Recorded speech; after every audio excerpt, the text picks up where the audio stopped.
कैसे हैं दोस्तों। समृद्धि एकेडमी में आप लोगों का बहुत बहुत स्वागत है। आज के क्लास में जो पीछे बचे हुए क्वेश्चन थे उसको करेंगे। तो आइए देखते हैं हमारा पहला क्वेश्चन कौन सा है। हमारे स्क्रीन पे एक क्वेश्चन है जो पीछे छूट गया था। ये क्वेश्चन सिविल सेवा में पूछा हुआ है। कहते प्राकृतिक संख्याओं के ऐसे कितने युग्म हैं जिनके वर्गों का अंतर 63 है। प्राकृतिक संख्याओं के ऐसे कितने युग्म की बात किया है इसने। मतलब क्या होता है कि युग्म मतलब कि दो संख्या, युग्म मतलब दो संख्या, ऐसी कितनी दो संख्याएं हैं जिनके वर्ग को पहली संख्या को वर्ग किया जाए। मतलब क्या था, मान लीजिए कि ए और बी दो संख्याएं हैं, ऐसे ए कितने मिल सकते हैं और ऐसे बी कितने होंगे अगर ए के स्क्वायर को जो संख्या आए और उसमें से अगर बी के स्क्वायर घटाया जाए तो वैल्यू कितनी है, 63 है। ऐसे क्वेश्चन करने का सबसे आसान और इजी मेथड ये दोस्तों, आप ऐसे ले सकते हैं इसे। इसको हम लोग क्या करते हैं, इसका गुणनखंड निकाल लेते हैं। पहला गुणनखंड मेरे पास क्या है, 1 गुना 63। दूसरा गुणनखंड क्या हो सकता है, 2 से नहीं 3 से हो सकता है, 21 × 63। और तीसरा गुणनखंड मेरे पास क्या आता है, 4 नहीं 5 नहीं 6 नहीं 7 7 7 9 9 से 63 और इसका गुणनखंड नहीं हो।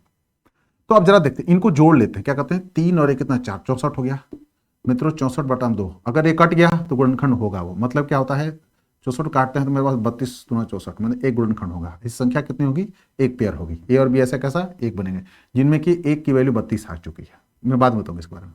दूसरी क्या, 3 1 4 24, 2 से भागा दीजिए, कट गया 12 आ गया, यानी कि दूसरी भी पॉसिबिलिटी है। 9 7 16, 16/2 काट लेते हैं, कितना मेरे पास 8 मिल गया, ये भी संभावना है। ठीक है दोस्तों, तो ऐसे कितने पेयर हो सकते हैं, 3 पेयर हो सकते हैं। कितने होंगे, 3 हो गए। आंसर क्या आएगा, 3। बस दैट्स ऑल। कैसे बनेगा ये जरा सोच लेते हैं। a + b × a - b इतना होता है। हम लिख सकते हैं इसको a + b × a - b, value कितना आ गई, 63। अब जरा देखें 63 को मैं फैक्टराइज में मैं इसी को मान लेता हूं पहले। ठीक है, मैं लिख सकता हूं a + b × a - b = a गुना 63 कुछ देर के लिए। ठीक है, तो संख्या को जोड़िएगा तो बड़ा मिलेगा, संख्या को घटाइएगा तो छोटा मिलेगा। ठीक है दोस्तों, 63 है। तो अब जरा ध्यान से देखें, मैं इसको लिख सकता हूं a + b और a - b, वैल्यू कितनी है, 63। इसके मान कितना है भाई, 1 है। जोड़ दीजिए, ये 2a ये कट जाएगा, इक्वल टू कितना मेरे पास हो गया, 64। तो a का मान कितना आ गया दोस्तों, 32 आ गया। ठीक है, तो b का मान कितना हो जाएगा, घटा लीजिए आप लोग। b का मान इसको इधर लेकर चलिए, इधर चलिए, कितना हो गया, 32 - 1 31। क्या मिल गया, 31। पहली पेयर क्या मिलेगी, 32 31। ठीक है, मिलेगी। इसका मान कितना होगा, 32, इसका मान कितना होगा, 31। मैं प्रूफ के लिए इसका 32 + 31 ऐड कीजिए, कितना हो गया, 63 हो गया। 32 में 31 घटाइए, कितना होगा, 1 हो गया। 63 × 1, देखिए सेम है। तो ऐसे निकालते हैं ऐसे क्वेश्चन के आंसर को। ठीक है दोस्तों, समझ अच्छे से आप लोग आया। तो चलिए अगले क्वेश्चन की तरफ चलते हैं।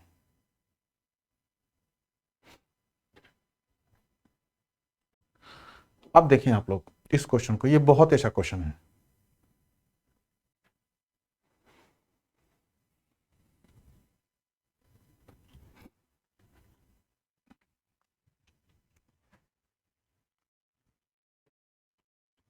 उसी टाइप का है ये भी, थोड़ा बहुत ऊपर नीचे है लेकिन उसी टाइप का ये भी है, उसी टाइप का ये भी क्वेश्चन है।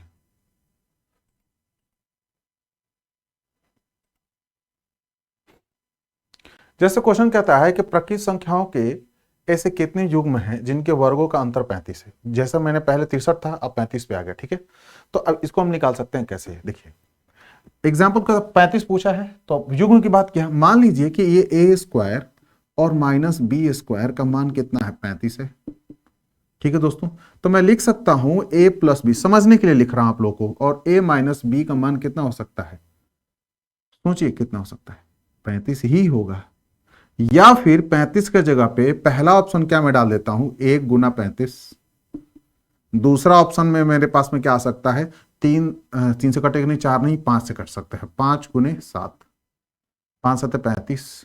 और किसी से नहीं कटता है, ये किसी से कटता नहीं है। 35 के फैक्टर बस इतना ही आते हैं। ठीक है, अब जरा देखें 35 में 5 और 1 जोड़ते हैं, 6 हो गया, यानी कि 36। 36 को अगर 2 से मैं काट देता हूं तो मेरे पास कितना आता है, 18 आ गया, यानी कि इसकी एक संख्या 18 होगी, जो भी होगा। तो अच्छा, इसके बाद में अगर इसकी मैं चर्चा करता हूं तो 7 5 कितना दोस्तों, 12 होता है। 12 को अगर 2 से काट देते हैं तो कितना, 6 मिलता है, यानी कि ये भी होगा और ये भी होगा। ऐसे युग्मों की संख्या कितनी होगी, 2 होगी। ऐसे युग्मों की संख्या कितनी होगी, 2 होगी। आंसर आपका क्या होगा, बी होगा। ठीक है, समझ अच्छे से आप लोग आया। और ये बहुत ही इजी क्वेश्चन है, ये मेरे तरफ से, ये सिविल सेवा में आया हुआ एग्जाम क्वेश्चन में नहीं है, सिविल सेवा में आया हुआ है ये क्वेश्चन नहीं है, मेरे तरफ से आप लोगों के लिए है कि ऐसे प्रैक्टिस कर सकते हैं और कुछ क्वेश्चंस को, जिससे कि आप लोगों को फायदा हो सके। ठीक है, आइए चलते हैं अगले सवाल की ओर।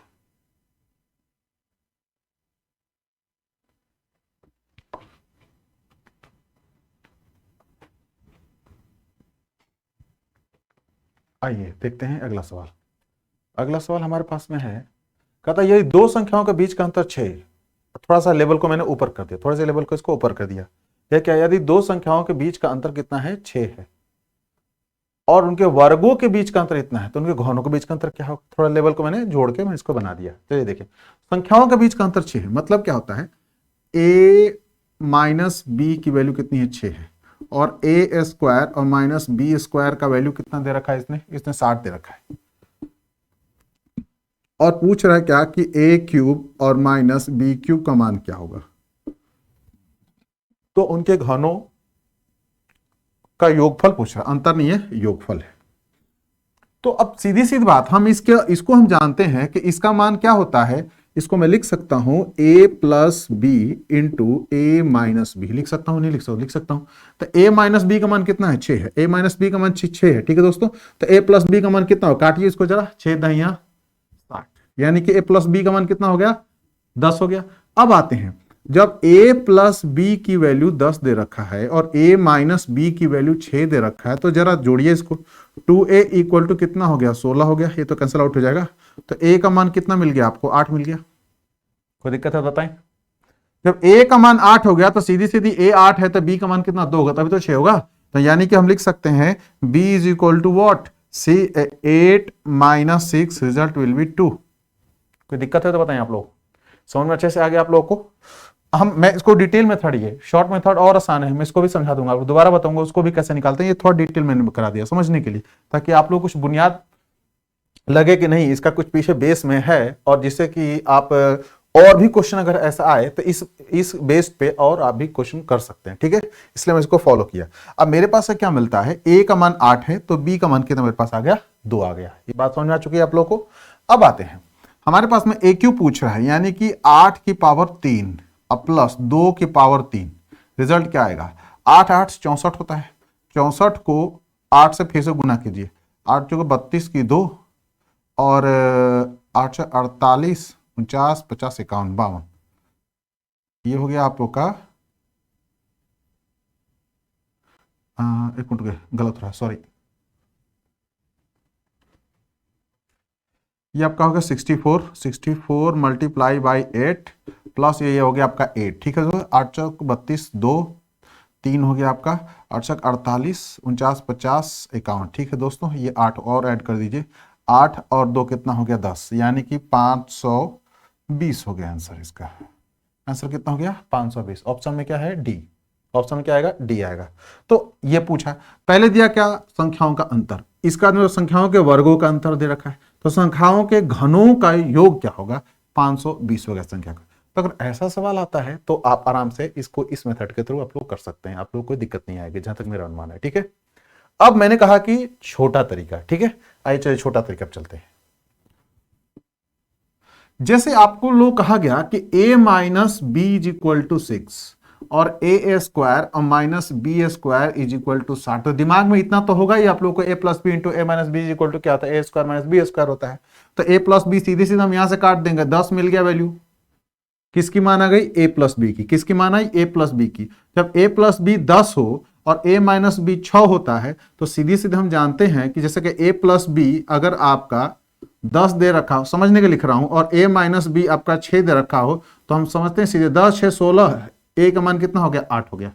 a का मान कितना मिला, तो बड़ी संख्या जो आती है a जोड़ते हैं ना, बड़ी संख्या 8 होगी मेरी, 8 होगी तो अगली संख्या 2 हो गई, खत्म, 8 हो गई और 2 हो गई, ये इसी इतना भी खत्म। अगर मैं देखता हूं इसका स्क्वायर कर दीजिए, 8 को तो 64 हो गया, 64 को 8 से गुना कीजिए, 512, 512 इसका 8 हो गया 520। आंसर इतना ही में सिमट गया आपका। तो ये था शॉर्टकट तरीका, नहीं इसी का छोटा, कुछ चीजों को छोड़ देना ही शॉर्टकट है, कुछ स्टेप को मैंने हटा दिया वही शॉर्टकट। कोई शॉर्टकट जादुई मंत्र नहीं होता है, कुछ स्टेप को हटा देना ही शॉर्टकट दूसरा नाम है। ठीक है दोस्तों, चलिए अगले क्वेश्चन की तरफ चलते हैं, बहुत अच्छा क्वेश्चन है ये, थोड़ा सा इसको थोड़ी सी इसकी प्रारूप को बदल देगा, और कुछ नहीं है। ऐसे क्वेश्चन आए तो कैसे करेंगे आप लोग देखेंगे।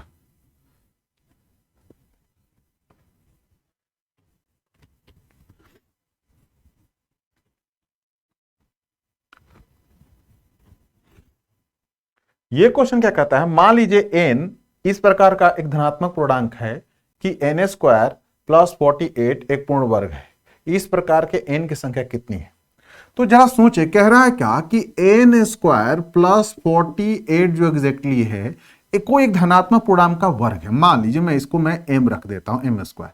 तो क्या मैं m स्क्वायर और माइनस n स्क्वायर का मान 48 नहीं रख सकता? रख सकता हूं, कोई दिक्कत तो है नहीं। तो इस मेथड से अब देखिए m पॉजिटिव में रहा है, m पॉजिटिव में रहा है, तो कुछ देर के लिए मैं क्या लिख सकता हूं, यहां मेरे पास में जब पुराने मेथड की तरफ चलता हूं तो m में क्या, m प्लस n और m माइनस n यानी कि 2m होगा या नहीं होगा? होगा। फैक्टर निकालते हैं, जरा ध्यान से देखिए।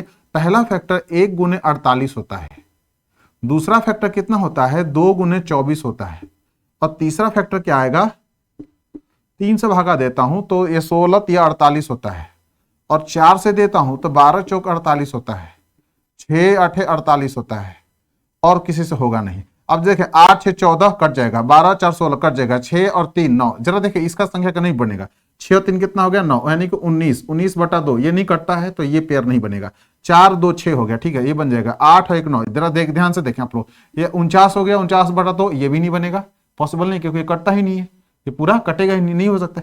पेयर कौन सा बना, 1 2 और 3, ये 3 पेयर बने। अब इनमें से किसी को ले लीजिए। अब ये जो पूछना चाहता है, कहता है तो इस प्रकार के n की संख्या क्या होगी, तो ऐसे पेयरों की संख्या कितनी बनेगी, तो 1 2 3, आंसर मिल गया आप लोगों को, आंसर मिल गया, इतना ही पर काफी है। लेकिन अब जानना चाहते हैं कि वो अंक कौन कौन सी होंगी, तो अब ध्यान से देखिए, मैंने बताया था कि दोनों को जोड़ने पर कितना 48 होता है। तो मैंने जो बड़ी संख्या मिलेगी, जरा ध्यान से देखिए, 4 और 2 6 कितना हो गया, 26, तो भागा देते कितना बढ़ेगा, 13 हो गया। इधर देखिए आप लोग, 12 और 4 16, 2 से काटिए 8 हो गया, 8 6 14, 2 से काट लीजिए इसको, 7 हो गया। तो पहली सबसे बड़ी संख्या क्या होगी, 13 होगी, पहली बड़ी संख्या होगी 13 होगी। 13 में से 2 को घटा दीजिएगा तो कितना हो गया, वो 11 हो गया। 13 में से 2 को घटा दीजिएगा मतलब कि a माइनस बी तो यही है ना दोस्तों, ध्यान से, a माइनस बी तो यही है ना। अब जरा देखिए ध्यान से, अगर मैं लिखता हूं a minus B equal to, हमारे पास कितना 2 आता है, और a का मान 13 दे रखा है, तो 2 को इधर ले आ दिया मैंने और b को उधर लेकर चला गया, तो कितना मिला, 11 ही तो मिला, 11 मिला। दूसरी संख्या क्या मिली, 11 मिली, और बड़ी संख्या उसके एक और संख्या कौन सी थी, 13 थी। तो इस पेयर के लिए 11 और 13 संख्या बन गई। अब संख्या भी निकाल कर आपको समझा रहा हूं आप लोगों को, ठीक है। हालांकि मैं आंसर आपको दे चुका हूं, 1 2 3, ऐसे एनओ की संख्या कितनी है, 3 है, ऐसे एनओ की संख्या कितनी है, 3 है दोस्तों, ठीक है। अच्छा, लेकिन अगर संख्या निकालनी हो तो 11 और 13, कभी पूछ सकता है कि जो संख्या बनी इसमें छोटी संख्या क्या होगी। ध्यान से देखिएगा कि जैसे काटने के बाद जो संख्या आती है वो सबसे बड़ी संख्या होती है, काटने के बाद में जो संख्या मिलती है वो बड़ी संख्या होती है। तो अगर वो ऑप्शन में आया तो पहले उसको कैंसिल कर दीजिए, काटने के बाद में जो संख्या आएगी वो सबसे बड़ी संख्या होगी, ठीक है, तो उसको पहले ही कैंसिल कर दीजिए। जो दूसरा बच गया वो उसका छोटा होगा, मतलब क्या, ध्यान से देखिए, ये 4 दे रखा है, a माइनस बी का वैल्यू 4 हो गया, तो 8 में से 4 घटा दीजिए, 4 हो गया। या ऐसी संख्या ढूंढिए जिसमें कि इसमें कितना जोड़िएगा तो 12 आएगा, 4 जोड़ देंगे तो 12 आ जाएगा, तो दूसरा संख्या 4 हो गई। 7 दिख रहा है यहाँ पर, कितना जोड़ेगा तो 8 हो जाएगा, तो 1 जोड़िएगा तो 8 हो जाएगा, तो दूसरी संख्या क्या होगी, 1 होगी। 7 और दूसरी संख्या क्या होगी, इसका क्या होगा, 4 हो गया, ठीक है दोस्तों। अब जरा देखिए, 8 में से 4 घटाएंगे तो 4 आ गया, 8 में से 4 जोड़ देंगे तो 12 हो गया, 7 में से 1 घटाइएगा तो 6 हो गया, और 7 में 1 को जोड़ देंगे तो हमारे पास में 8 आ गया। समझे दोस्तों, तो यहीं पर आप आराम से निकाल सकते हैं। हाँ, जो नहीं कटता है वो पेयर नहीं बनेगा, 16 और 3 का पेयर नहीं बन सकता है, ठीक है। समझ में से आया क्वेश्चन को, ये थोड़ी सी इसको मैं कहता हूं कि लैंग्वेज को मैंने बदल दिया था ताकि आप लोगों को ऐसा क्वेश्चन आए तो आप लोगों को दिक्कत ना आए, ठीक है, मेरा यही उद्देश्य था। आइए अगले सवाल की तरफ चलते हैं। ये भी बहुत अच्छा है, अब देखें इस बार।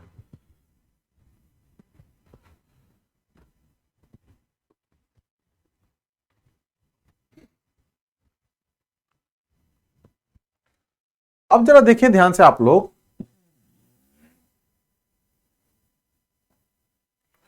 अब जरा देखें आप लोग ध्यान से, सकारात्मक पूर्णांक के कितने जोड़े एम एन समीकरण M square plus 150 equal to N square को संतुष्ट करते हैं। पूछ रहा है कितने पेयर होंगे, तो आपको ऑलरेडी कह रहा है कि एम स्क्वायर, अब मैं शॉर्टकट पे आ जाता हूं, मैं डिटेल नहीं बता रहा हूं आप लोगों के लिए। 105 इक्वल टू एन स्क्वायर, तो मैं सिंपल सी कर सकता हूं, एन स्क्वायर और माइनस एम स्क्वायर का मान कितना हो गया, 105 हो गया, ठीक है दोस्तों। तो पहला इसका पेयर क्या बनेगा, 1 गुना 105, 5 और 6 कटता है जी, यानी 106, 106 को अगर आधा कर देते हैं 106 बनता है, 106 को आधा कर देते हैं, पहले बड़ी संख्या क्या आएगी, 53 आएगी। ठीक है दोस्तों, तो 53 में से क्या घटाएंगे कि 1 आएगा, तो दूसरी संख्या कितनी है, 52 आएगी इसकी। 52 और 53 होंगे ये लोग। अब जरा जोड़ के देखिए, इतना आपको स्क्वायर करेंगे तो भी जोड़ेंगे तो ये आएगा, कोई दिक्कत नहीं है आप लोगों को। अच्छा चलिए दूसरी पे आते हैं, 2 से नहीं कटेगा, 3 से कट सकता है। 3 से काटते हैं तो कितनी में होगा, 3 को 3 बार में और 5, 35 होगा। 35 से 5 38 होता है, 38 तो पहली संख्या क्या होगी, 19। ठीक है दोस्तों, 19 में क्या जोड़िएगा कि 35 आएगा, तो 1 जोड़ते हैं तो 20 हो गया, और 15 जोड़ देंगे तो 35 हो गया, यानी कि 16 जोड़ेंगे तो हो जाएगा। चलिए तीसरा पेड़ के 4 से कटेगा नहीं, 5 से कट सकता है। 5 को देखते हैं, 5 दूना 10 और ये 21 हो गया, 5 1 कितना 26 हो गया। 26 को 2 से भागा दिया तो मेरे पास कितना हो, 13 दूना 26, तो पहली होगा 13। क्या घटाएं, तो 8 घटाइएगा, सीधी सीधी बात है। दूसरी संख्या होगी 13 पहली, और दूसरी क्या होगी 8 होगी। आराम से समझ में आपको आ रहा है। अब चलते हैं 6 की तरफ। 6 से पॉसिबल नहीं है, 7 से पॉसिबिलिटी है। 15 होगा इसका, 15 7 कितना दोस्तों होता है 22। एक संख्या कितनी है 11, 11 में क्या घटाएंगे तो 7 आएगा, 4। आंसर दूसरा 4 है। ठीक है दोस्तों, अब पूछता क्या है कि 7 का 8 नहीं हो सकता है, 9 से देखते हैं। 9 एक बार में लेके जाता हूं, नहीं कटेगा जब, 9 नहीं हो सकता है। अब 10 11 12 13 14 15 ये सब नहीं होगा, तो मतलब हमारे पेयर कितने मिल गए, 1 2 3 और 4। कितने से पेयर मिलेंगे हमारे पास में, 4। ऑप्शन क्या होगा आप लोग का, डी होगा।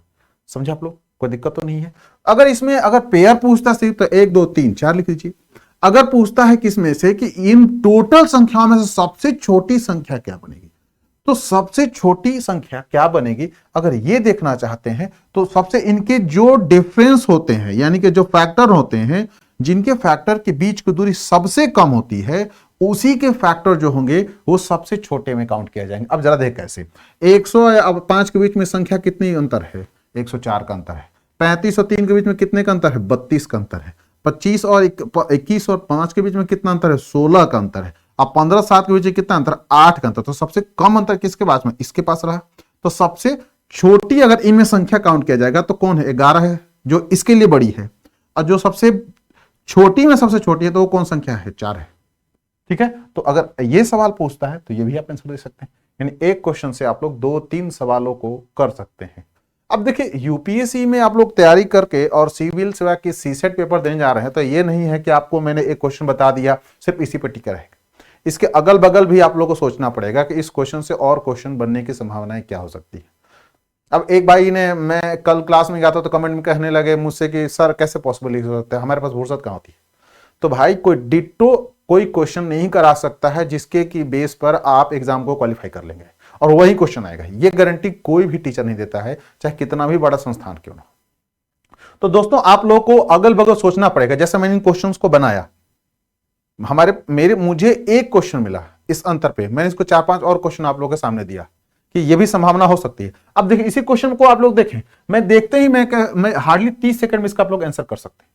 अब जरा देखें इसमें अगर पूछता है कि इसमें सब, अगर मान लीजिए कि संख्या का पेयर मिले कितने, 1 2 3 4 युग्म।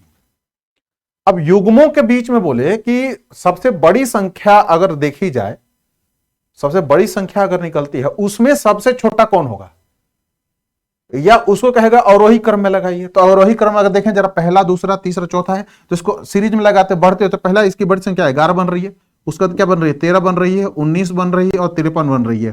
संभावना इसका भी बन सकता है, संभावना इसका बन, इस टाइप का मैंने क्वेश्चन आप लोगों के लिए बनाकर नहीं दिया, लोग कहेंगे बहुत ही लेंदी क्वेश्चन बना दिया आपने। ये भी बन सकता है, या छोटे वाली संख्या के बारे में भी कह सकता है। तो 4 हो सकता है, 8 हो सकता है, 16 हो सकता है और 52 हो सकता है बढ़ते क्रम में। तो ये भी पूछ सकता है एग्जाम में। तो आप लोग, मतलब ये नहीं होता है कि एक क्वेश्चन कर लिए बस उसी पर टिके रहे। आप लोग ऐसा भी करें कि उसके अगल बगल भी सोचें और भी उसके बारे में आप लोग आकलन करें, ताकि आप लोग को और अच्छा व्यूज मिले। मेरा यही उद्देश्य है, तभी आपका सिलेक्शन होना बिल्कुल ही 100% कंफर्म हो जाएगा। ठीक है, चलिए अगले सवाल की तरफ चलते हैं। ये भी बहुत अच्छा क्वेश्चन है, देखिए एक बार आप लोग। अभी जो क्वेश्चन मैं ले रहा हूं सिर्फ और सिर्फ संख्याओं पे ले रहा हूं मैं, और भी हैं कुछ क्वेश्चन जो कि मिक्स टाइप के हैं, उनको मैं जैसे नंबर सिस्टम में खत्म करूंगा तो उसके बाद में लूंगा। वो सबसे ज्यादा क्वेश्चन मुझे दिखे हैं, 15 20 25 क्वेश्चन है, 30 क्वेश्चन है जो कि मिक्स्ड है। कहता है 2 प्राकृतिक क्रमागत विषम संख्याओं के वर्गों का योगफल 394 है, तो उन संख्याओं का योगफल क्या है? बहुत अच्छा कर, दो प्राकृतिक क्रमागत विषम, the sum of the square of two natural consecutive odd number.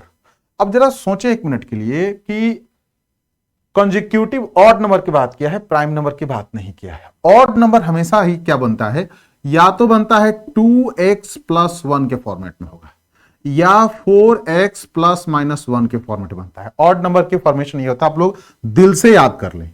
अगर विषम संख्या की चर्चा करेंगे तो या तो 2x प्लस 1 के फॉर्मेट में होगा, या फिर वो 2x प्लस माइनस 1 के फॉर्मेट में बनता है। ठीक है, तो पहली संख्या मान लीजिए अगर आपका विषम संख्या कुछ देर के लिए 2x प्लस 1 हो जाता है, ठीक है, तो दूसरी संख्या क्या बनेगी आपका 2x प्लस 2 का डिफरेंस होता है 3, क्योंकि लगातार कोई भी संख्या सम और सम नहीं हो सकती, विषम विषम नहीं हो सकती।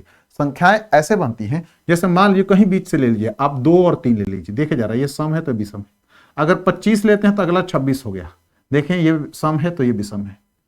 लेकिन अगला की संभावना हो सकता है कि ये विषम हो, देखिए 27 विषम हो गया, ये भी विषम हो गया। तो इसके बीच का अंतर कितना, 2 है। इसीलिए मैंने क्या किया, इन दोनों के बीच का अंतर क्या लिया, मैंने 2 ले लिया। समझे आप लोग, कोई डाउट तो नहीं है? अच्छा समझ में आया? अब क्वेश्चन में कहता है क्या कि दो प्रकृत क्रमागत विषम संख्याओं के वर्गों का योगफल, यानी कि वर्ग मतलब इसको स्क्वायर कर दीजिए और इसका भी स्क्वायर कर दीजिए, इसको जोड़ दीजिए, इसका रिजल्ट कितना है हमारे पास में 394। कितना दोस्तों, 394। तो अब जरा देखें, इसको मैं a प्लस बी के फॉर्मेट में लेकर चलता हूं। मेरे पास क्या मिल जाता है 4x square plus 4x plus 1। यहां पर मुझे मिलता है 4x स्क्वायर प्लस 3 दूना 6 दूना 12, 12x और प्लस ये 9। अब ये सोच रहे होंगे ये कैसे बना, तो इसको मैं समझा देता हूं आप लोगों के लिए। ये बनता कैसे, 2 गुना ये a है तो इसको मैं लिखूंगा 4x और गुना b की वैल्यू कितनी है 3 थी तो मैंने लिखा 3। अब देखें 4 3 12, सॉरी ये 2 होगा, ये 2 होगा, हाँ 2 दूना 4 3 12, ये आपका आ गया। उसी तरीके से यहां भी था, यहां पर 2 इंटू 2x इंटू 1 था, 2 दूना 4 और 1। ठीक है, मेरे पास ये मिलता है। इसका रिजल्ट कितना हमारे पास में 394। अब देखें जरा 4x स्क्वायर 4x स्क्वायर 2 बार है तो मैं लिख सकता हूं इसको 8x स्क्वायर। ये 4x और 12x कितना हो गया 12 4 16x लिख सकता हूं। अब प्लस 9 कितना है मेरे पास में 10 है। रिजल्ट क्या मिल गया 394। ध्यान से समझिएगा इसको, क्वेश्चन को, बहुत आसान है। थोड़ा सा अलजेब्रिक फॉर्मूला को भी आप लोग को याद रखना जरूरी है। अब जरा ध्यान से देखें आप लोग, 10 को मैं उधर लेकर चला जाता हूं, ये मेरे पास बन गया। थोड़ा मैं छोटा करना चाहता हूं इसको, 8x स्क्वायर प्लस 16x और इक्वल टू 10 को हटा दिया मैंने तो 384 हो गया, 384 हो गया। अब इसमें से मैंने क्या किया कि 8 को कॉमन निकाल दिया तो मेरे पास क्या मिल गया x स्क्वायर प्लस 2x। 8 को इसमें से भी 8 हटा दिया, इसमें से 8 हटा दिया। ठीक दोस्तों, अब इसको क्या किया कि इधर भागा दे दिया 384 अपॉन 8, इसमें से तो 8 निकालूंगा तो 8 चौके 32 होता है और 6 बच गया तो 8 8 64 होता है, 48 मिल गया। इसको उठा के इधर लेके आ जाता हूं, मेरे पास में x square plus 2x minus 48 होता है इक्वल टू 0। अब फैक्टर निकाल लेता हूं, देखिए ध्यान से आप लोग, इसका मैं फैक्टर निकाल रहा हूं तो 2x को फैक्टराइज करता हूं इनके टर्म में तो 8 6 48 होता है। तो मैं लिख सकता हूं X square plus 8x minus 6x minus 48 equal to 0 दोस्तों। ठीक है, समझ अच्छे से आप लोग आया। अब आंसर मिल गया। जो यहां पर माइनस में टर्म दिख गया, यहां पर समझिए वो प्लस में उसका ये जो अंक है वही आंसर होगा। x का मान कितना आएगा 6 आएगा। कितना आएगा 6 आएगा। अब देखिए चेक कर देता हूं आप लोगों के लिए, इसको मैं इधर लिख देता हूं। अब मैं इसमें इन दोनों में से कॉमन निकाल सकता हूं क्या, x अंदर क्या आ गया x प्लस 8। इन दोनों में से कॉमन निकाल क्या सकता हूं 6 निकाल सकता हूं माइनस अंदर क्या आएगा x प्लस 8। रिजल्ट क्या मुझे मिल गया 0। अब इन दोनों में क्या कॉमन है x प्लस 8, इसको भी कॉमन निकाल लेता हूं। x प्लस 8 को मैंने बाहर रख दिया, यहां क्या बच गया x, यहां क्या मिल गया 6 इक्वल टू 0। एक बार लिखते हैं x माइनस 6 इक्वल टू 0 और x प्लस 8 इक्वल टू 0। दोस्तों ध्यान से देखिए, माइनस को उधर लेके जाऊंगा तो क्या बन जाएगा, ये प्लस बन जाएगा 6। अब प्लस को लेके जाऊंगा क्या बनेगा माइनस 8 बन जाएगा x का मान। तो माइनस को नहीं लेते हैं प्लस को लेते हैं तो x का क्या मान मिल गया मुझे 6 मिल गया। x से क्या मान मिल गया मुझे 6 मिल गया। ठीक है दोस्तों, तो उन संख्याओं का योगफल क्या होगा। तो संख्या कौन सी बन रही, पहली संख्या मेरी ये है, दूसरी संख्या क्या मेरी ये है, पहली संख्या ये, दूसरी संख्या ये। तो अगर मेरे पास x का मान 6 है तो 6 दूना 12 1 13, पहली संख्या क्या मिल गई मुझे 13। दूसरी संख्या में 6 दूना 12 और 3 कितना हो गया 15। अब जरा देखिए क्या है, विषम नजर नहीं आ रहा है आप लोगों को? 13 और 15, 13 15 विषम है, आसान है। 13 और 15 अगर इनको जोड़ देते हैं तो 15 और 13 कितना होता है 28। कितना दोस्तों होता है 28। तो आंसर जरा चेक करें कितना 28 है ऑप्शन में, 28 है। ऑप्शन नंबर का आंसर क्या होगा डी होगा। आप लोग का आंसर क्या होगा डी होगा। तो ये डिटेल मेथड था, बिल्कुल डिटेल मेथड था। ठीक है दोस्तों, अब आते हैं इसका छोटा तरीका निकालने के लिए। इसका छोटा तरीका ध्यान से देखिए, ये भी वर्ग है ये भी वर्ग है, दोनों वर्ग है ना। तो ये जो भी संख्या बनेगी ये दो वर्गों का योग बना है, ये दो वर्गों का योग बना है। मतलब क्या होता है कि 394 जो होगा एग्जैक्टली एक ऐसी संख्या के बीच में आएगा, यानी कि दो संख्याओं के वर्गों का योगफल है ना। 13 का स्क्वायर 15 का स्क्वायर 394 बना है। ठीक है दोस्तों, तो ऐसे संख्याओं का वर्ग होगा किसके करीब जाएगा, ये तो 20 से 400 है। मतलब कि जो संख्याएं बनेंगी वो 20 से क्या होंगी छोटी होंगी, चाहे वो जो हो। ठीक है दोस्तों, 20 से छोटी होंगी। अब जरा सोचें 11 अगर लेता हूं मैं सबसे विषम, अगर 9 10 लेंगे तो काम तो चलेगा नहीं, 9 10 से काम तो चलेगा नहीं। 19 की भी चर्चा करेंगे तो भी काम नहीं चलना है। तो अब जरा देखें कि अगर छोटी से छोटी संख्या पकड़ता हूं तो मान लीजिए विषम संख्या क्या मेरी आती है 11, 11 11 करता हूं तो मेरे पास कितना आता है 121 होता है दोस्तों। क्या होता है 121 आता है। तो अब मुझे कितना की जरूरत है, अब जरा देखें इसमें ध्यान से आप लोग। तो ये अगर घटाता हूं तो 3 और 7 और 2, यानी कि 2 आपके पास में 7 और 3 273 किसी का वर्ग नहीं होता है। 273 किसी का वर्ग नहीं होता है, तो हम इसको कैंसिल कर सकते हैं, ये नहीं लेंगे। 12 होगा नहीं, 13 की बात करते हैं। 13 13 से गुना करते हैं कितना आता है 169 होता है। विषम संख्या के चर्चा क्या हूं 169, इसमें घटा दीजिए। 4 में से अगर 9 को घटा देता हूं तो इतना अगर 9 ये आ गया कितना आपका आगे दोस्तों 5 हो गया। अब मेरे पास कितना 8। ठीक है दोस्तों, 8 से 6 घटाता हूं तो मेरे पास में मिल गया 2 और 3 से 1 घटाता हूं 2। 225 किसका वर्ग है 15 का वर्ग है, यानी कि अगली संख्या क्या है मेरे पास 15 है। बस खत्म हो गया कहानी, बस खत्म, और कोई संभावना नहीं है। लेकिन अगर आप लोग सोचते होंगे कि अरे ये तो रटा रटा वाला मेथड है, कुछ और आजमा लेते हैं, आइए आगे चलते हैं। 15 के बाद में अगला संख्या क्या हो सकता है जरा ध्यान से देखिए। आप लोगों के लिए बस इतना ही भी खत्म हो गया। 17 हो सकता है, चलिए ठीक कोई बात नहीं, 17 भी हो सकता है और 19 भी हो सकता है। तो अब जरा देखें कि मैंने क्या किया कि 13 का कॉम्बिनेशन 15 के साथ बैठ रहा और किसी के साथ बैठ नहीं रहा है। तो अब 17 और 19 का कॉम्बिनेशन किसके साथ बैठ सकता है 11 का बैठ सकता है, या उससे छोटा भी मान लीजिए। तो 17 को 17 से गुना कर लेते हैं 1 मिनट के लिए, कुछ देर के लिए आप लोगों के लिए। तो 7 7 कितना होता है 49 की 9 होता है। 7 और 7 ये आपका 14 और 4 कितना 18 हो गया। कितना हो गया दोस्तों 18 हो गया। 1 1 2 यानी कि 289। ठीक है जी, इसके लिए 289 आ गया। अब 289 को इसमें से घटा देता हूं तो ये कितना हो गया मेरे पास में 5 आ गया। ठीक है, अब मेरे पास में 8 हो गया। 8 से 8 तो 0 हो गया। 3 से 2 गया तो 105 किसी का वर्ग नहीं होता है, तो यही पॉसिबिलिटी नहीं है। 19 को 19 से गुना कर रहा हूं मैं एक बार, तो 9 9 81 1। इसके बाद में फिर कितना 18 18 और 8 8 8 16 6 1 1 1 1 1 2। जरा देखें दे आप लोग 261 होता है, नहीं सॉरी गलत हो गया। 9 9 81 8 हो गया। ठीक है, 9 9 ये 2 होता है 1 1 2 361 सॉरी 361। अब जरा देखिए 4 से 1 जैसे घटाते मेरे पास क्या आता है 3 आता है। 3 किसी का स्क्वायर नहीं होता है, मतलब यही पॉसिबिलिटी है। तो पॉसिबिलिटी क्या है मेरे भाई लोग 11 और 13 सॉरी 13 और 15 क्या है 13 15। ये आप लोग के इस मेथड से बिल्कुल ही इतर, इस मेथड से बिल्कुल ही मैंने अलग आपको बताया कि इसका आंसर कैसे निकाला जाएगा अगर ऐसा क्वेश्चन आता है तो। ठीक है दोस्तों, तो दो प्राकृतिक क्रमागत विषम की बात किया है। ऐसे संख्याएं हैं हो सकती हैं, लेकिन क्रमागत विषम की बात किया है। और वर्गों का जो दो संख्या सीधी सी समझिए जरा जी, ये ए का स्क्वायर है बी का स्क्वायर है, दो संख्याओं को वर्ग को योग किया गया तो ये आया। मतलब क्या होता है कि मान ली दोनों की संख्या को जोड़ दे तो एक संख्या तो बनेगी। जरा देखिए 15 तो 28 होता है, तो 28 का तो स्क्वायर करेंगे नहीं, पॉसिबिलिटी है नहीं। तो अब मेरे पास क्या था ये किसी न किसी को वर्ग करीब जाएगा तो 20 20 400, यानी कि 20 से संख्या छोटी होगी, 20 संख्या कोई छोटी होगी दोस्तों। तो ऐसे निकालते हैं, एक ये तरीका भी है और एक तरीका ये तो अपना प्रूव्ड है, एवरग्रीन प्रूव्ड है।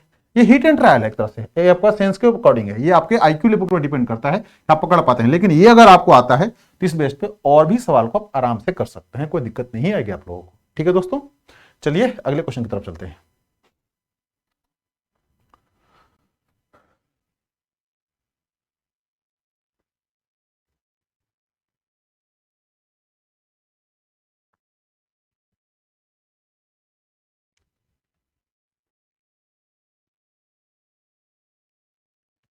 ये आप लोगों का अगला क्वेश्चन है, कहता है 3 लगातार धनात्मक पूर्णांक का गुणनफल इतना है तो इन पूर्णांकों के वर्ग का योग क्या होगा।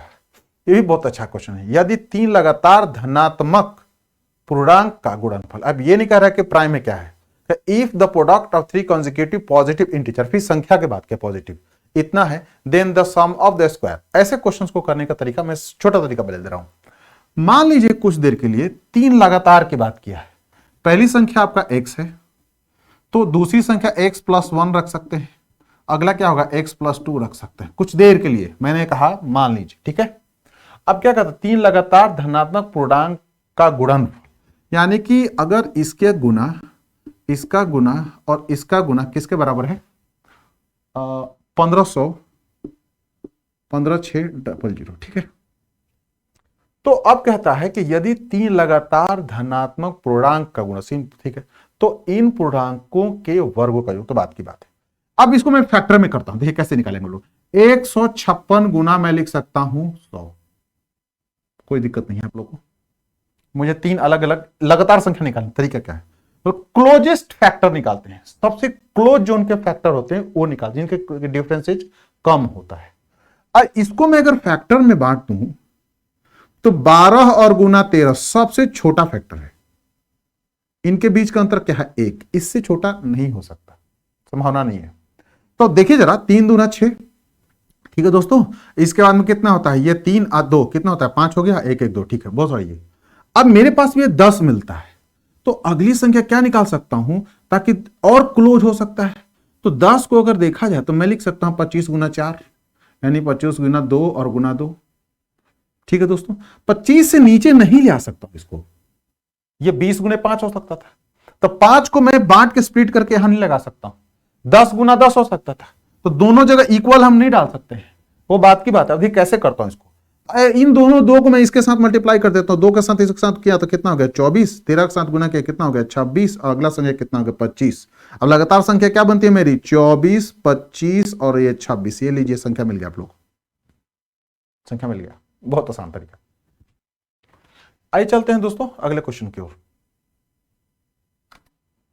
हमारा अगला क्वेश्चन यह है, 3 अभाज्य संख्याओं का योगफल 100 है, यदि इनमें से एक किसी दूसरी संख्या से 36 अधिक है तब इन संख्याओं में से एक संख्या क्या हो सकती है।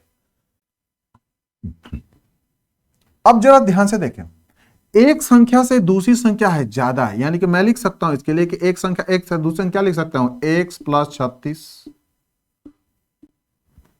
ठीक है।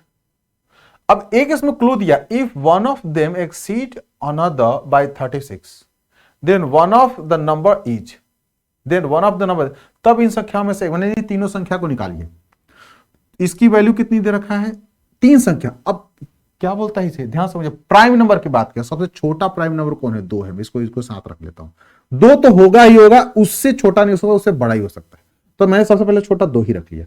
अब क्या कहता है, ये 3 अभाज्य संख्याओं को योगफल, अगर इनको जोड़ लीजिए, वैल्यू कितना दिया है इसने 100 दिया है, 36 2 38, 38 को उधर लेकर माइनस कर दीजिए, 100 माइनस 38, ये मेरे पास कितना मिल गया 2x, 38 माइनस किया तो मेरे पास दोस्तों कितना आ गया, ये 100 में से ये 2 हो गया मेरे पास में, और मेरे पास कितना हो गया 62, 2x का मान हो गया, x का मान कितना हो गया मेरे पास में 31, यानी कि एक संख्या 2 है तो दूसरी संख्या कितने 31 है, तो तीसरी संख्या 31 में इसको जोड़ लीजिए, कितना आ गया मेरे पास में 6 1 7, यानी कि 67, ऐड करके देखिए आप लोग 100 आ जाएगा, यही संख्या है। तीनों प्राइम नंबर है, बिल्कुल है, किसी से कोई कटने वाला है, 31 20 67 भी तीनों प्राइम नंबर है बिल्कुल सही है। इसके बीच में अंतर कितने की है 36 की है, तो है, देखिए एक बार, बिल्कुल सही है। अब पूछता है कि इनमें से एक संख्या क्या, 17 29 43 9, इसमें से कोई नहीं है, नन ऑफ दिस आंसर होगा, इसका डी होगा, ये जस्टिफाइड है। जरा देखें 2 31 2 33, 33 और 67 कितना 100 होता है, तीनों प्राइम नंबर है, समझे आप लोग, कोई डाउट कोई कंफ्यूजन, बहुत आसान क्वेश्चन था। नेक्स्ट क्वेश्चन की तरफ चलते हैं।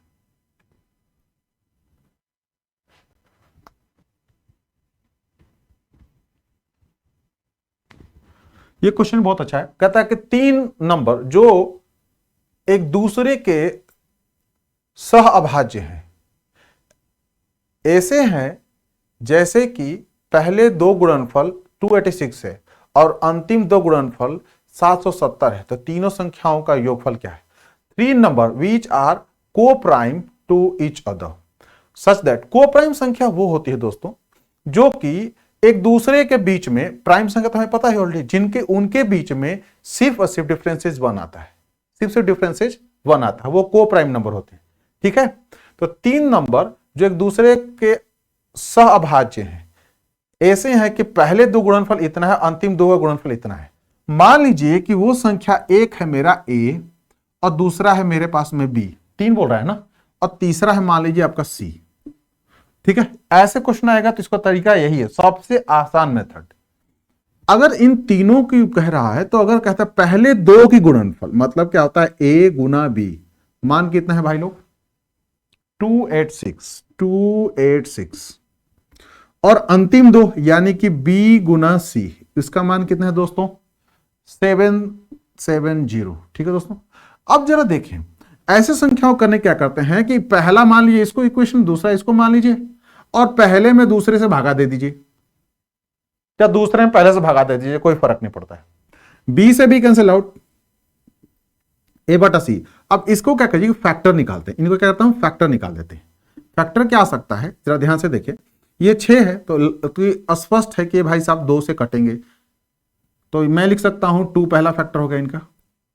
इसके बाद में फिर मेरे पास में नीचे वाले करता हूं, कितना है मेरे पास में 11 और 7 गुना 2 और गुना 5, ये इनके फैक्टर आते हैं। मैं निकालता हूं, आप लोग टेंशन न ले।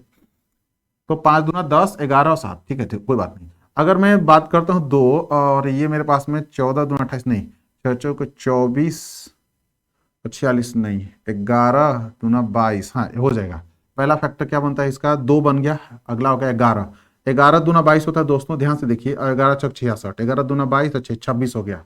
ठीक है, तो अब 26 मेरे पास में आया। अब मेरे पास में क्या आ जाएगा, 11 दूना 22, 22 को अगर मैं 13 से गुना कर दूं तो इतना आ जाएगा। ठीक है, 13 से गुना कर दूं तो इतना मेरा आ जाता है, कोई दिक्कत नहीं। तो अब जरा देखें, इसमें 2 कैंसिल, 2 कैंसिल, 11 कैंसिल, 11 कैंसिल। ठीक है दोस्तों, तो अब मेरे पास में क्या बच रहा है, 2 संख्याएं क्या बच रही हैं, एक बच रहा है 13 और दूसरा बच 7 5 35, क्या बच रहा है 35। ठीक है, तो अब जरा देखें 13 कौन सा था, ए, सी क्या बना 35, और किसको मैंने ए को काट दिया, बी को काटा है ना, तो 11 बन सकता है बी, 11 बन सकता है बी। ठीक है, 11 भी बन सकता है, क्योंकि 2 को अगर मैंने कहा तो 2 11, 2 तो कैंसिल आउट हो गया, क्योंकि 5 दूना ये मेरे पास में 5 7 35 बन गया मेरे पास में, 11 और 2 बन गए 3 थे, तो मेरे पास में 2 संख्या बनेगी जिसमें कि आएगा। अब जरा देखें 2 से मैंने इसको काट दिया 2 को, अब मेरे पास में 11 से 11 कैंसिल आउट हो गया। अब मेरे पास में ए का मान कितना दिख रहा है 13, बी का मान कितना दिख, सी का मान कितना दिख रहा है 35। ठीक है, क्योंकि 11 को 7 से गुना करता हूं 77 होता है, 77 को 10 से गुना करूंगा 110 होगा, तो 2 गुना 5 मैंने छोटा कर दिया है। अब 2 से 2 कैंसिल कर, इसको करने के देखें, 11 दूना 22, 22 को 13 से गुना करेंगे तो 286 आता है, और 211 होता है, और फैक्टर को कट करते हैं, मिला संख्या मिला, ए की वैल्यू 13 15। ठीक है, अब चलते हैं, ए का मान मेरे पास क्या मिल गया 13, और मेरे पास में बी का मान अभी पता नहीं चला, और सी का मान मेरे पास कितना आ गया 35।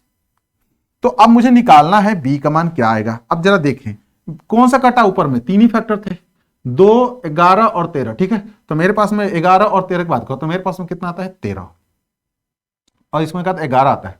तो अब जरा देखता हूं ऊपर में, तो ऊपर में कटा क्या, अगर फैक्टर निकालता हूं तो 11 दूना मैं अगर निकालूं तो मैं 2 टर्म लिखना हो तो मैं लिखूंगा 22 गुना 13, सिर्फ 2 संख्या निकालना हो तो।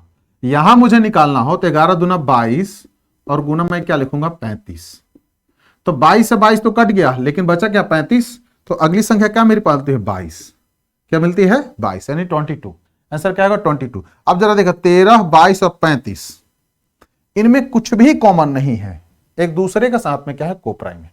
ठीक है, तो अब बोलता क्या है कि 3 संख्याओं का योग क्या है, जरा जोड़ के देखें, 3 2 5 5 10 0 1 हो गया, 3 2 5 1 6 1 7 70, जरा देखें 70 ऑप्शन में है, 70 ऑप्शन में डी है, सबसे सामने था। ठीक है, अब आप लोगों को लग रहा होगा कि इसमें थोड़ा हौच-पौच हो गया, लेकिन आपको फैक्टर निकालना ही पड़ेगा, फैक्टर के सिवाय कोई गुजारा नहीं है। चलिए इसको मैं एक बार और यहां पर मैं आप लोगों को स्पष्ट कर देता हूं। ऐसी संख्याओं के लिए क्या करें, सबसे पहले फैक्टर निकालिए। जैसे मान लीजिए मेरा क्या मिलता है 2 11 और 13। ठीक है दोस्तों, यही हो सकता है, इससे नीचे नहीं आ सकते। इस पे आते हैं, मेरे पास क्या मिल गया, 2, 5, 7 और 11, इससे ज्यादा नहीं हो सकते। हमें चाहिए क्या, a गुने b, दो ही चाहिए। ठीक है दोस्तों, तो 11 और 13 दूना 26 रख सकता हूं, लेकिन 26 तो 11 के बीच में कोप्राइम है। ठीक है दोस्तों, लेकिन नीचे में 26 की प्रोबेबिलिटी नहीं बन रही है, नीचे में 26 की प्रोबेबिलिटी नहीं बन रही, तो क्यों ना ऐसे संख्या ढूंढे। 11 दूना 22 हो सकता है, बिल्कुल हो सकता है, अवेलेबल है। नीचे कौन सा हो रहा है, 11 और यहां से 2, 11 दूना 22 हो सकता है, 22 हो सकता है। अगली संख्या 35 है, 35 है, तो संख्या मेरी क्या मिलती है, 22 गुना 13 और नीचे क्या आता है 22 गुना 35।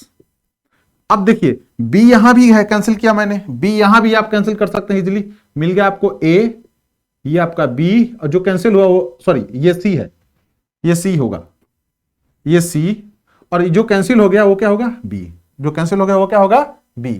बहुत आसान मेथड है, ये भी बहुत अच्छा क्वेश्चन है। ऐसे क्वेश्चन करना होगा तो आपको इस मेथड की तरफ चलना पड़ेगा। 3 नंबर का पूछता है, 4 नंबर का पूछता है, कुछ क्वेश्चन को मैंने लिया है जो 4 नंबर में भी आए हैं। ठीक है दोस्तों, तो चलिए अगले सवाल की तरफ चलते हैं। सॉरी थोड़ा पीछे देखिए, 4 क्वेश्चन पे आ ही गया।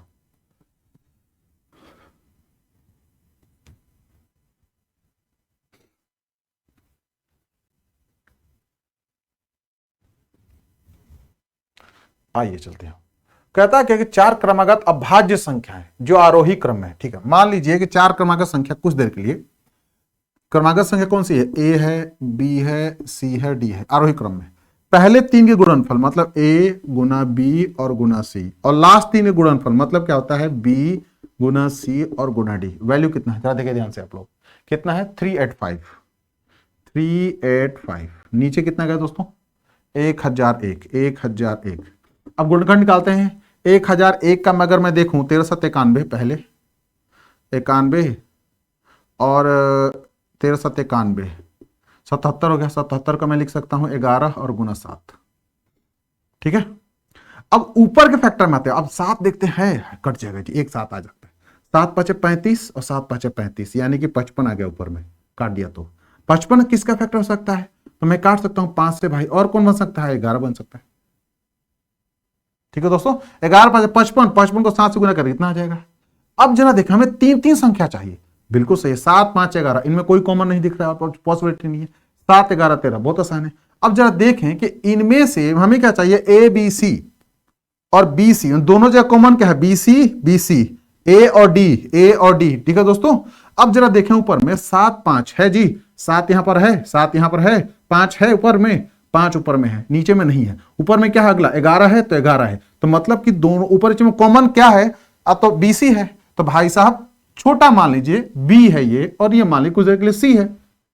ये बेचारा क्या मेरा बनता है बी, और ये मेरा सी बन गया। तो ए कौन होगा, 5 को ए मैंने कर लिया, और डी कौन बनेगा, डी बन गया। अब क्रमांकन जरा देखते हैं आता है कि नहीं आता है। पहली संख्या मैंने क्या निकाला, 5, मैंने काटा नहीं है, यहीं पर मैंने आप लोगों को आंसर निकाल दिया। यहीं पर मैं आपको आंसर वरना काट के मैं फिर करता, लेकिन मैं यहां पर आंसर निकाल दिया आप लोगों को। पहली संख्या 5, दूसरी संख्या क्या मिलती है मेरी 7, तीसरी संख्या क्या मिलती है मेरी 11, और चौथी संख्या क्या है मेरे पास में 13। अब जरा देखें, ये तीनों के तीनों क्या है, coprime. If 4 consecutive prime number, ये तीनों क्या है, प्राइम है और कोप्राइम भी है, इनमें एक सिर्फ एक अंतर है। तो इस मेथड के थ्रू आप 2 का भी निकाल सकते हैं, 3 का भी निकाल सकते हैं, 4 का भी निकाल सकते हैं, 5 का भी निकाल सकते हैं, कोई दिक्कत नहीं है। समझ गए आप लोग, तो आप लोग इतने अब सक्षम हो गए कि इस टाइप के क्वेश्चन बनेंगे तो आप आराम से कर सकते हैं, आप लोग को दिक्कत नहीं आएगी। समझे आप लोग, बहुत आसान तरीका है ये, इससे कोई आसान तरीका नहीं मिलेगा आप लोगों को।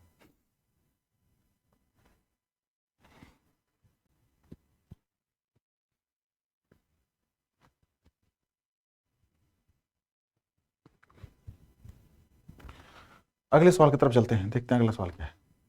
कहता है एक्स वाई जेड अभाज्य संख्या है, यदि X plus Y plus Z 38 है तो एक्स का अधिकतम मान क्या हो सकता है। ये भी बहुत अच्छा क्वेश्चन है, देखें जरा। कहता है X plus Y plus Z का मान कितना है, 38 है।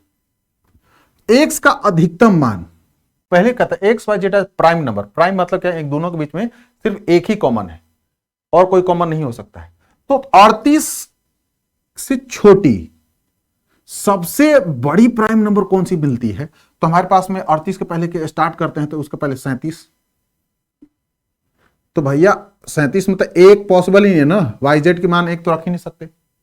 वाजिब मान एक तो रख ही नहीं सकते, तो अब इसे और छोटा नहीं चाहिए, तो 35 पॉसिबल नहीं, 36 पॉसिबल नहीं, 34 नहीं, 33 यही नहीं, 32, 31।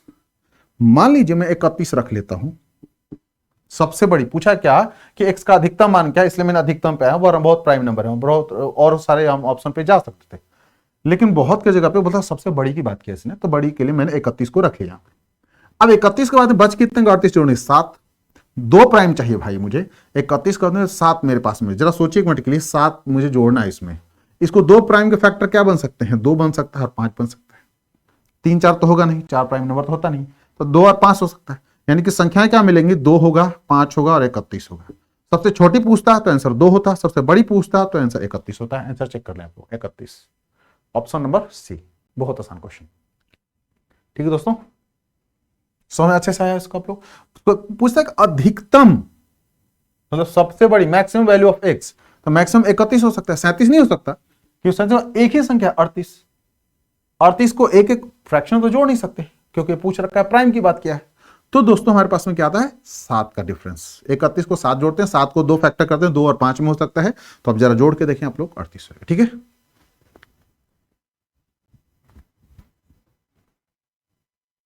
अगले क्वेश्चन की तरफ चलते हैं। अगला क्वेश्चन बहुत अच्छा है, कहता है consider the following statement, of 2 consecutive integer 1 is even, 2 लगातार पूर्णांक में से एक सम होता है, बिल्कुल सही है। जैसे मैं बात किसी संख्या को लीजिए, 3 ले लीजिए, 4 ले लीजिए, कोई भी ले, मान लीजिए x क्या है, सम है। लगातार की बात करें, अगला संख्या क्या होगा, x प्लस 1 विषम होगा।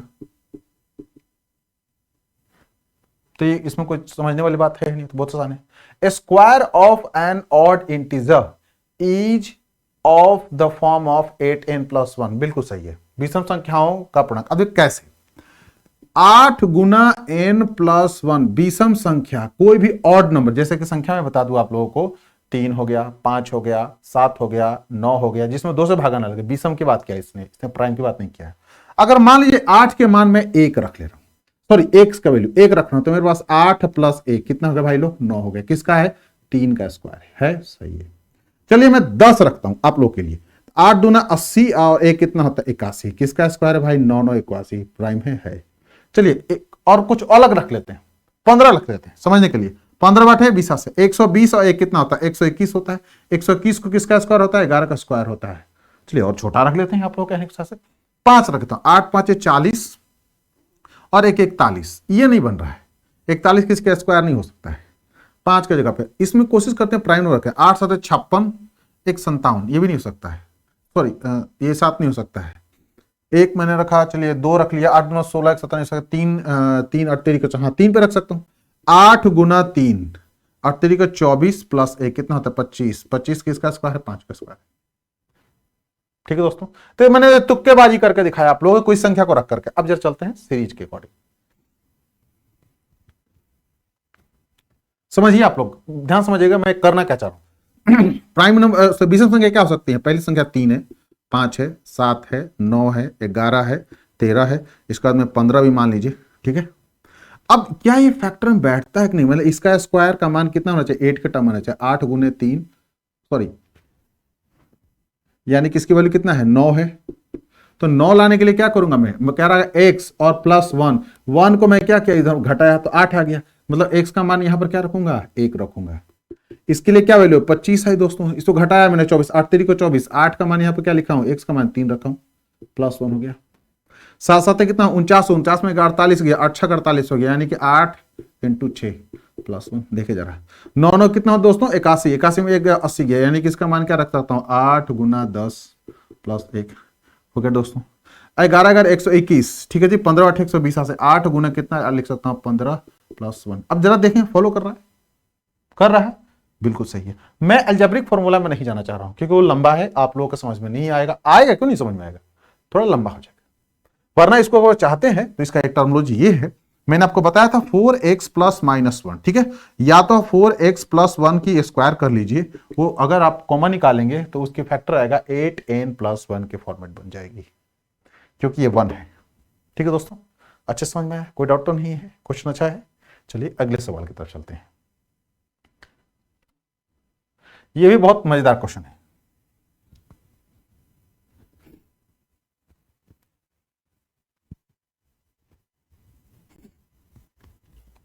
अब क्वेश्चन में क्या कहता है कि दो पूर्णांक P और Q दोनों क्या है, एक से बड़ा है, जो कि सापेक्षता अभाज्य है।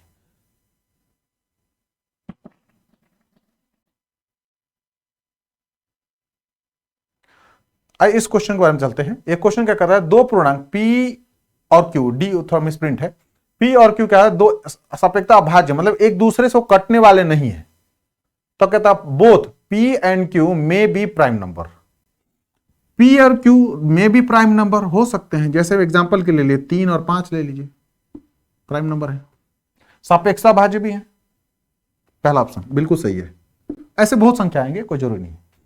P एंड Q में बी कंपोजिट नंबर, P और Q कंपोजिट नंबर हो सकते हैं, क्यों नहीं हो सकते हैं, दोनों कंपोजिट की बात किया है। 9 ले लीजिए और 15 ले लीजिए, कंपोजिट नंबर, इसमें कोई बड़ी बात नहीं है। कंपोजिट नंबर वो मतलब वो नंबर होते हैं जिसकी गुणनखंड खुद होगा, एक होगा, इसके सिवाय कम से कम एक और, मैंने खुद के सिवाय दो और होना चाहिए, एक यूनिवर्सल भी ऐड कर लीजिए। जैसे 9 ले लीजिए, 9 खुद के एक है, 3 है, 9 है। 15 में क्या होगा, एक होगा, 5 होगा, 3 होगा, 15 होगा, तो हो जाएगा। ठीक है, ये भी सही है, ऑप्शन 2 भी सही है आपका। ऑप्शन सी कहता है कि one of P and Q may be prime number and other be composite number. ये भी पॉसिबल है, प्राइम नंबर हो सकता है, कंपोजिट नंबर हो सकता है। 5 ले लीजिए और दूसरा देख लीजिए, कंपोजिट नंबर में अगर देखा जाए तो मैं 9 ले लेता हूं, ये प्राइम नंबर है, कंपोजिट नंबर है, दोनों क्या एक दूसरे के बीच में को प्राइम एक दूसरे से, यानी कि तीसरा ऑप्शन भी आपका क्या है, सही है। तो जब आप लोगों को प्राइम नंबर कंपोजिट नंबर अच्छे से क्लियर होगा, तब जाके ऐसे क्वेश्चन आप कर पाएंगे, अगर पॉसिबिलिटी नहीं है तो आप पूछता है इनमें से कौन सही होगा, तो 1 2 3, यानी कि डी ऑप्शन सही आप लोग का, ऑप्शन डी क्या होगा, बिल्कुल सही।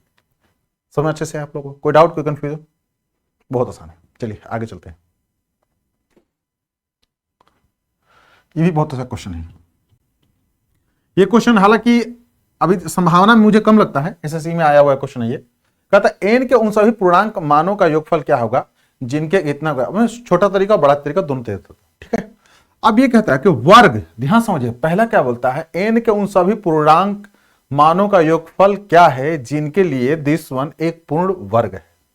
ये एक पूर्ण वर्ग, कौन पूर्ण वर्ग है, N square plus 19n plus 92, ये पूर्ण वर्ग है। पूर्ण वर्ग तब हो सकता है जब इसको हम कुछ जोड़ घटाव करेंगे, ये पूर्ण वर्ग तो कभी बन ही नहीं सकते। पूर्ण वर्ग बनाने के लिए इनमें क्या करना होगा, या तो मुझे 8 जोड़ना होगा, या फिर इनमें से क्या करना होगा दोस्तों, 8 अगर जोड़ देता हूं तो मेरे पास 100 हो गया, तो 10 100 का स्क्वायर 10 हो जाएगा। या फिर 81 लाने के लिए इनमें से मैं 11 को घटा दूंगा, 11 को मैं घटा दूंगा, तो काम हो जाएगा। अब इसमें अगर 8 के अकॉर्डिंग मैं चलता हूं तो मेरे पास में क्या आता है भाई लोग, मैंने क्या किया, 8 जोड़ दिया यानी कि 10 हो गया, यानी कि यहां पर मेरे पास में ये बनता है 2 इंटू ए इंटू बी होता है। तो दो पॉसिबिलिटी नहीं है, दूसरे कटेगा नहीं, तो 1 तो पहले हटा देंगे, वो बात की बात है। इसमें मैंने क्या किया, 8 को, तो 8 दूना 16 हो गया, तो मेरे पास कितना बन जाएगा, 16x प्लस कितना होगा दोस्तों, ये 3x, एक्स एडिशनल हो गए साहब, ये क्या हो गए, एडिशनल हो गए। 8 दूना 16 हो गया ना जी, 2ab। तो अगर मान के चले हमने क्या किया कि सॉरी 9 81, सॉरी एक चीज का मिस्टेक हो गया, सॉरी, एक बार ध्यान समझे, मैं इसको थोड़ा सा अलग अलग कर देता हूं, अब अच्छा समझ में आ जाएगा।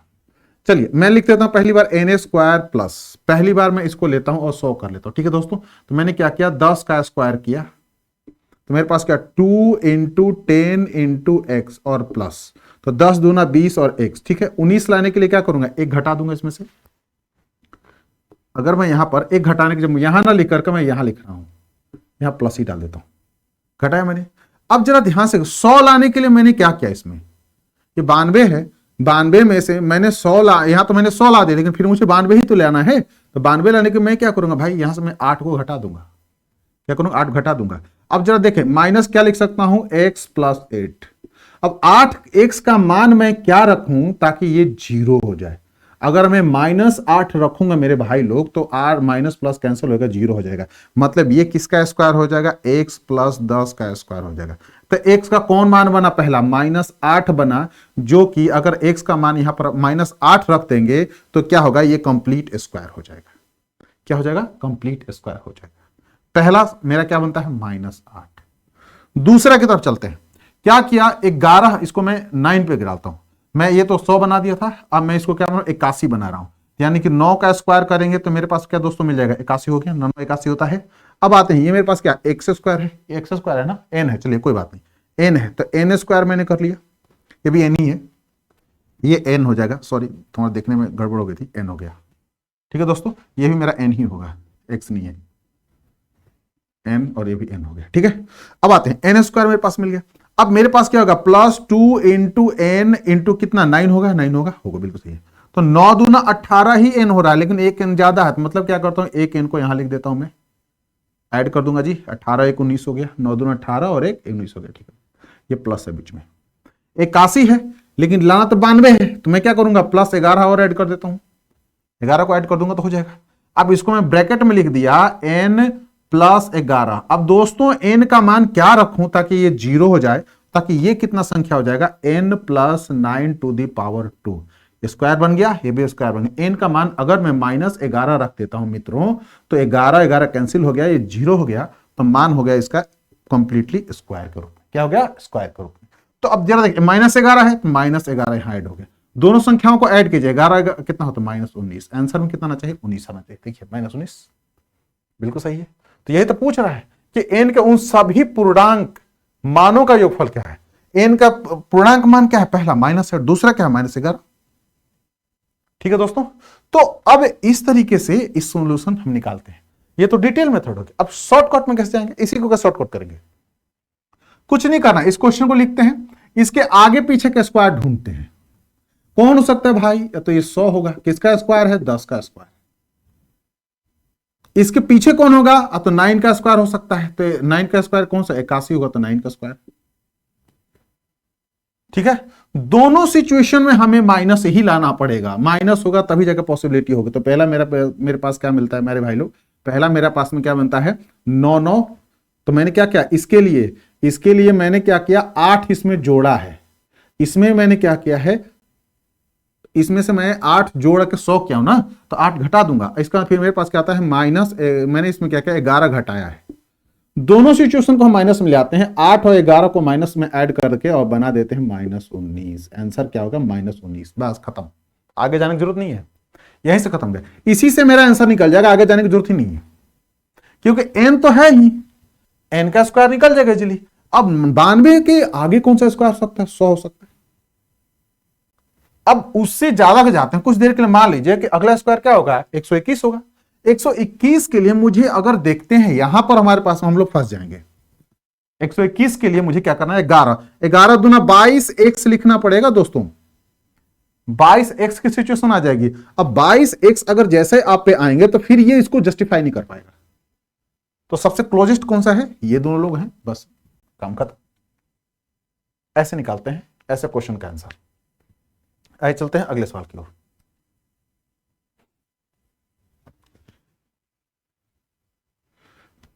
ये क्वेश्चन आया हुआ है एग्जाम में, यूपीएससी नहीं है, स्टेट पीसीएस में है। क्वेश्चन कहता है कि if a² b² c² where a b are consecutive integer. Consecutive मतलब क्या होता है कि एक दूसरे के साथ में बिल्कुल ही सीरीज में, क्रमागत के रूप में, and c is equal to A B. A B बेचारा क्रमागत है और कहता है c का मान कितना है, a गुना b है। तो बताइए कि क्या i के मान जो दे रखा है a² b² प्लस c² एक वर्ग है या नहीं है, जो भी आएगा। तो मान लीजिए क्रमागत में क्या ऐसी संख्या आ सकती है जो c के बराबर में आ जाए, ऐसी कौन सी संख्या होगी c के बराबर में आ जाए, a और गुना। तो मान लीजिए a का मान, अगर a का मान मैं 1 रखता हूं और b का मान मैं छोटा 2 लेता हूं, ठीक है दोस्तों, तो c का मान क्या आ जाएगा, मेरे पास में 2 आ जाएगा, c का मान 2 आ जाएगा। ठीक है, अब आते हैं स्क्वायर पे। तो ये मान लीजिए 1 का स्क्वायर किया, मैंने क्या किया, 2 का स्क्वायर किया, ये भी 2 का स्क्वायर किया। देखिए जरा आप लोग, 1 का स्क्वायर 1, 2 का स्क्वायर करेंगे तो 2 दूना 4 होता है, ये कितना हो गया, 4 हो गया। ठीक दोस्तों, कोई दिक्कत तो नहीं है, तो समझ में अच्छे से आ रहा है। आई का मान ये भी है, आई इक्वल टू ये भी है, कितना का 4 4 8 1 9, स्क्वायर है 3 का स्क्वायर है, कोई दिक्कत नहीं है। यानी कि एक सम पूर्णांक का वर्ग है, नहीं गलत हो जाएगा। एक विषम पूर्णांक का वर्ग है, हो जाएगा। एक विषम संख्या और एक पूर्णांक का वर्ग नहीं है, एक सम संख्या और एक पूर्णांक का वर्ग नहीं है, ए बी सी ना का हो करके एक विषम पूर्णांक का वर्ग डी हो जाएगा, कोई दिक्कत नहीं। अब जरा देख, मैंने बिल्कुल छोटा रख लिया ना, ए का मान 1, बी का मान 2 और सी का मान गुणा करेंगे में 2 ही आ गया, ठीक है, कंसेक्यूटिव इंटीजर, इसलिए मैंने कहा। अब ये थे कुछ क्वेश्चन जो कि आप लोगों के लिए बहुत इंपॉर्टेंट लगे मुझे। आगे क्वेश्चन देख लूँ एक बार जरा, नहीं है। अब ये रेशनल नंबर के बारे में है, तो रेशनल नंबर के बारे में हम लोग आगे पढ़ेंगे, डेसिमल के बारे में आगे पढ़ेंगे और इरेशनल के बारे में डिस्कस करेंगे। ये कुछ क्वेश्चन थे जो मुझे लगा कि आप लोगों से डिस्कस करना चाहिए। ये क्वेश्चन बहुत ही अच्छे क्वेश्चन थे और मुझे संभावना है कि इन क्वेश्चन के बेस्ड पे और क्वेश्चन बन सकते हैं सिविल सेवा में, सीसेट में, तो मैंने इन क्वेश्चंस को आप लोगों के साथ लिया। सिर्फ नंबर सिस्टम का क्वेश्चन है दोस्तों, नंबर सिस्टम के सिवाय और कुछ है नहीं इसमें। और आगे जो होगा, अभी डिविजिबिलिटी है, अभी थोड़ा आप लोगों के साथ में मैं परिमेय और अपरिमेय संख्या के बारे में डिस्कस करूंगा, अगले क्लास में करूंगा, वो आज क्लास में नहीं होगी। परिमेय और अपरिमेय संख्या के बारे में हम लोग अच्छे से डिस्कस करेंगे आने वाले क्लास में। इसका उसके बेस पे कुछ क्वेश्चन मैं लूंगा, ठीक है। इसके बाद में फिर हम लोग चर्चा करेंगे डिविजिबिलिटी के लिए, भागा देने के लिए, ठीक है। और भागा देने के बाद फिर और भी रिमाइंडर वगैरह और भी जो चीजें हैं उसके बारे में हम डिस्कस करेंगे, ठीक है। तो प्लीज आप लोग क्लास को रेगुलेट रहिए और बार बार उसे देखिए, और देखने के साथ साथ में मैं यही कहूंगा कि इसके आगे पीछे जरूर सोचना चालू कीजिए। इस क्वेश्चन पे रुक मत जाइए, क्वेश्चन के और भी क्वेश्चन की प्रोबेबिलिटी क्या हो सकती है उसके बारे में भी सोचिए, और क्वेश्चन पूछे क्या बन सकते हैं उसके बारे में, संभावना के बारे में आप लोग सोचिए, तभी यूपीएससी में सिलेक्शन हो पाएगा। अदरवाइज सोचेंगे कि मैंने ये करा दिया या कोई टीचर ने क्वेश्चन करा दिया उसके बेस पर सिलेक्शन, ये संभव नहीं है। कि यूपीएससी एक डिटरमाइंड, मैंने फिक्स एक क्राइटेरिया नहीं है कि भाई यही पूछेगा। कहता है 10वीं क्लास तक के मैथ्स क्या लेवल होगा, लेकिन 10वीं को ऊपर होता है। परमुटेशन, कॉम्बिनेशन, प्रोबेबिलिटी, ये सारे क्वेश्चन जो उनके पूछे जाते हैं वो 10वीं के ऊपर के लेवल के होते हैं, ठीक है दोस्तों। तो आप लोग घबराए नहीं, मैं हूं, मैं आप लोगों को सब कुछ कराऊंगा। इस बेस पे और भी नए क्वेश्चन मुझे मिलेंगे, उनको भी आप लोगों को दूंगा, ठीक है। तो चलिए लगातार देखते रहिए और मेरे लिए चैनल को सब्सक्राइब और शेयर करना ना भूलें, और अगर पसंद आए तो इसको लाइक करें और ज़्यादा से ज़्यादा इस वीडियोज़ को दूसरे के साथ शेयर करें, ताकि इसका फ़ायदा लोगों को मिल सके, क्योंकि ये क्लास कंप्लीटली फ्री है और सीसेट की पूरी क्लास आप लोगों को कंप्लीटली मैं फ्री दूंगा। चलिए टेक केयर, मिलते हैं अगले क्लास में।